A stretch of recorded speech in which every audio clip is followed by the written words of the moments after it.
வணக்கம். சற்று முன் கிடைக்கப்பெற்ற மிக மிக முக்கியமான செய்தி ஒன்று வெளியாகி உள்ளது. அனைத்திந்திய அண்ணா திராவிட முன்னேற்ற கழகத்தில் ஓபிஎஸ் அவர்கள் இணைவது உறுதிதானா, அல்லது தேர்தலில் போட்டியிட்டால் இரட்டை இலை சின்னத்தில் தான் போட்டியிடுவாரா என்ற பல்வேறு கேள்விகளுக்கு பதில்தான் இப்பொழுது இந்த வீடியோவை நாம் பேசப் போகிறோம். ஓபிஎஸ் அவர்கள் அதிமுகவிலிருந்து நீக்கப்பட்டதாக நீதிமன்றம் இன்று வரை அறிவிக்கவில்லை. எடப்பாடி பழனிசாமி மட்டும்தான் அறிவிப்புகளை வெளியிட்டு வருகிறார். மேலும் தானாக ஓபிஎஸ் அவர்கள் அதிமுகவிலிருந்து ராஜினாமாவும் செய்யவில்லை. இதனால் தற்பொழுது அதிமுகவின் எம்எல்ஏவாக பன்னீர்செல்வம் அவர்கள் தொடர்ந்து செயல்பட்டு வருகிறார். போடிநாயக்கனூர் தொகுதியில் மீண்டும் ஓபிஎஸ் அவர்கள் இரட்டை இலை சின்னத்தில் தான் போட்டியிடுவார்.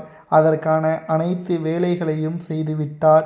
என்டிஏ கூட்டணியில் தற்பொழுது பேச ஆரம்பித்து விட்டார்.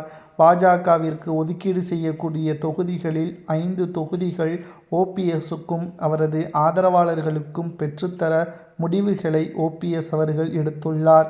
மேலும் இந்த 5 தொகுதிகளில் இரட்டை இலை சின்னத்தில் ஓபிஎஸ் அவர்களும் அவரது ஆதரவாளர்களும் போட்டியிடுவார்கள் என்ற தகவலும் கிடைக்கப்பெற்றுள்ளது.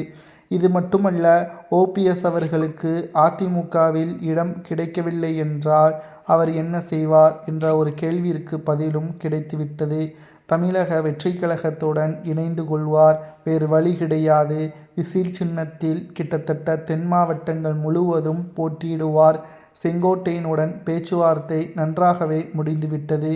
ஓபிஎஸ் அவர்களுக்கு அமித்ஷா நல்ல பதிலை தெரிவிக்கவில்லை என்றால் ஓபிஎஸ் எடுக்கின்ற முடிவுகள் நிச்சயம் அதிமுகவின் கூட்டணிக்கு மிகப்பெரிய தலைவலியாக மாறும் என்பதில் துளி அளவு கூட சந்தேகமே கிடையாது.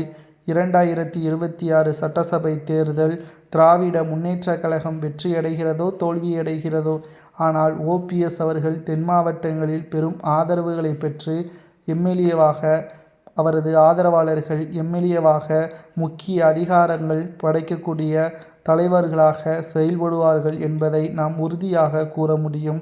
விஜய் அவர்கள் எப்படியாவது ஓபிஎஸ்ஸையும் அவரது ஆதரவாளர்களையும் தங்களது பக்கம் வரவைப்பதற்காக செங்கோட்டையனுடன் பேச்சுவார்த்தையை நடத்த அழுத்தத்தை கொடுத்து வருகிறார். இதனால் ஓபிஎஸ் அவர்கள் திமுகவில் செல்வதற்கு வாய்ப்பே கிடையாது. அவர் தமிழக வெற்றி கழகத்தில் இணைவதற்கான வாய்ப்புகளும் சாத்தியக்கூறுகளும் அதிகமாக இருப்பதாக தகவல்களும் தற்பொழுது கிடைக்கப்பெற்றுள்ளது. உண்மையான தொண்டர்களும் உங்களது கருத்துக்களை கூறுங்கள். ஓபிஎஸ் அவர்கள் இரட்டை இலை சின்னத்தில் போட்டியிடலாமா, விசில் சின்னத்தில் போட்டி